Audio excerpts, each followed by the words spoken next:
혹시 이런 걱정 한 번쯤 해보신 적 없으세요? 아, 우리 애가 정말 믿음 안에서 잘 크고 있는 걸까? 하는 그런 마음이요. 오늘 우리가 함께 나눠볼 이야기가 바로 이거예요. 많은 부모님들의 마음속 가장 깊은 고민, 바로 우리 아이들의 신앙에 대한 이야기입니다.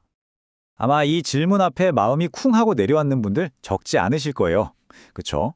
매일같이 곁에 있는데도 그 아이 마음속 믿음이 정말 단단한지, 혹시 우리가 못 보는 데서 막 흔들리고 있는 건 아닌지, 걱정이 앞서는 게 당연하죠.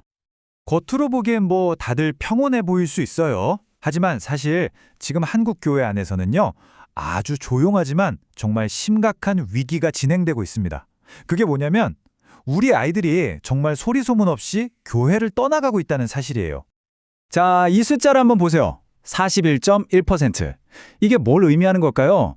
이게 정말 충격적인데요. 지난 10년 동안 주일학교 학생이 무려 이만큼이나 사라졌다는 뜻입니다. 이게 그냥 인구가 줄어서 그런 거 아니냐고요? 아니에요. 인구 감소 속도보다 훨씬 더 빨라요. 이건 거의 탈출이라고 봐야죠. 단순히 아이들이 줄어든 탓만은 아니라는 아주 명백한 증거입니다. 보통 우리는 세상의 유혹이 너무 강해서 그래. 혹은 교회에 문제가 많아서 그런 거지. 이렇게 생각하기 쉽잖아요? 그런데 말이죠. 놀랍게도 여러 연구 결과들을 보면요. 진짜 원인은 전혀 다른 곳, 생각보다 훨씬 더 가까운 곳, 바로 우리 가정 내서 시작된다고 지목하고 있습니다. 자, 그럼 먼저 이 조용한 탈출이 대체 얼마나 심각한 건지, 어쩌면 조금은 외면하고 싶을지도 모르는 그 데이터를 우리 같이 한번 들여다보겠습니다. 이게 주일학교 아이들만의 얘기가 절대 아니에요. 보세요.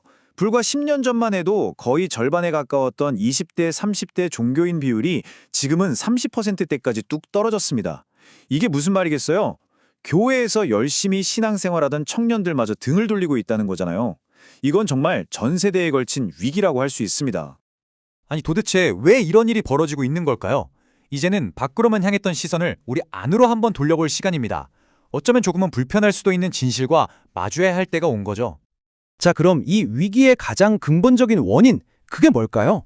다행히도 장로의 신학대학교 박상진 교수의 교회학교 위기 요인 분석 연구가 그 실마리를 우리에게 던져주고 있습니다.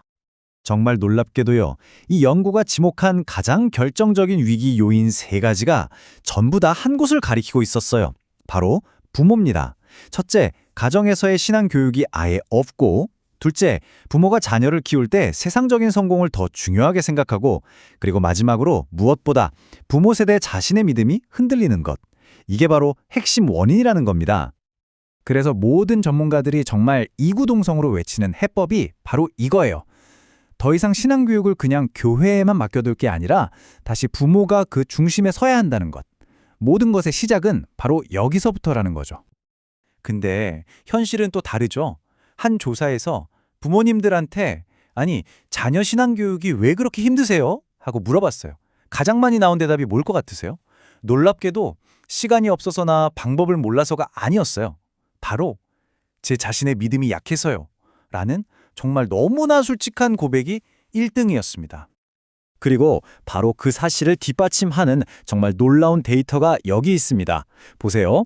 부모의 신앙이 깊으면 깊을수록 자녀의 신앙도 함께 깊어지는 너무나도 선명한 정비례 관계가 나타나잖아요. 결국 우리 아이들은 부모의 말을 듣고 배우는 게 아니라 부모의 믿음을 그야말로 보고 배우는 거였어요. 그렇다면 이렇게 약해진 우리의 신앙은 우리 일상생활에서 과연 어떤 모습으로 나타날까요? 아마 모든 부모님의 골칫거리일 스마트폰 문제를 통해서 그 답을 한번 찾아볼게요. 이게 단순한 중독 문제를 넘어서 어떻게 영적인 문제로까지 이어지는지 말이죠. 우리는 보통 스마트폰을 그냥 시간 도둑 정도로만 생각하잖아요. 그런데 한 굉장히 흥미로운 연구가 있어요. 아이들한테 이 스마트폰 문제를 전혀 다른 렌즈, 바로 영적인 렌즈로 한번 들여다보게 한 거예요. 과연 아이들은 뭘 봤을까요? 연구진이 아이들에게 먼저 우상 숭배가 뭔지 알려줬습니다. 옛날 이야기처럼 금송아지 만들고 그런 게 아니라 만족이나 안전을 얻으려고 하나님보다 다른 어떤 걸 더 우선시하는 모든 영적인 행위라고요. 그러고 나서 딱 한 가지 질문을 던졌죠. 너의 스마트폰 사용은 여기에 해당되니? 바로 그 질문 하나에 아이들 안에서 정말 놀라운 변화가 일어나기 시작했습니다.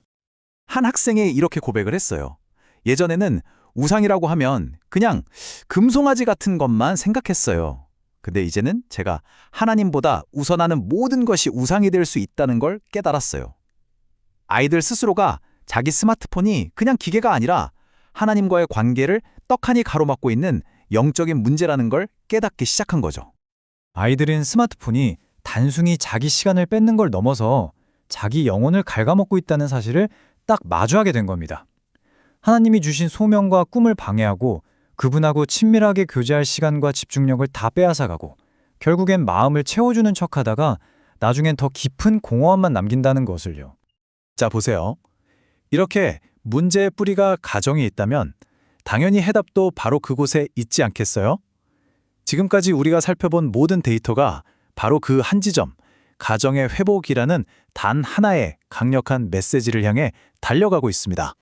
14%. 어쩌면 이 숫자가 오늘 우리가 마주한 현실 중에 가장 아픈 숫자일지도 모르겠습니다. 잠시 숫자를 마음에 한번 담아봐 주세요. 14%. 이게 뭐냐면요. 우리나라 기독교 가정 중에서 일주일에 한 번 이상 온 가족이 다 같이 모여서 가정 예배를 드리는 가정의 비율입니다. 그러니까 7집 중에 무려 6집은 가정에서 신앙의 불씨가 거의 꺼져 있다는 뜻이에요. 우리 가정의 영적인 심장에 거의 멈춰 있다는 걸 보여주는 숫자죠. 그 결과는 정말 놀라웠습니다. 가정 예배를 드린 아이들이 그렇지 않은 아이들보다 훨씬 더 단단하고 깊은 믿음을 가질 확률이 무려 2배 이상 높게 나타났어요. 가정이라는 땅에 심겨진 이 작은 믿음의 씨앗이 얼마나 강력한 힘을 발휘하는지 이보다 더 명확하게 보여줄 순 없겠죠? 그렇다면 이제 우리는 뭘 해야 할까요? 이제 우리한테 필요한 건 새로운 프로그램이나 특별한 방법론이 아니에요. 바로 자녀를 키우는 우리의 생각, 그 패러다임 자체를 완전히 바꾸는 겁니다. 교육 전문가이신 방종임 기자님이 이렇게 말씀하세요. 이제는 걱정하고 통제하려는 마음은 좀 내려놓고 그 자리에 믿음과 관찰을 채워넣으라고요. 내 아이를 내 뜻대로 완벽하게 만들려는 욕심 대신에 아이의 미래를 활짝 열어주는 유연함을 선택하라는 정말 지혜로운 조언이죠. 결국 모든 해답은 다시 가정으로 돌아옵니다. 오늘 우리가 함께 나눈 이 이야기가 그저 머리로만 아는 지식으로 끝나지 않았으면 좋겠습니다. 오늘 밤 여러분의 가정에서는 어떤 대화가 시작될까요? 그 작은 시작이 어쩌면 모든 것을 바꿀 수 있습니다.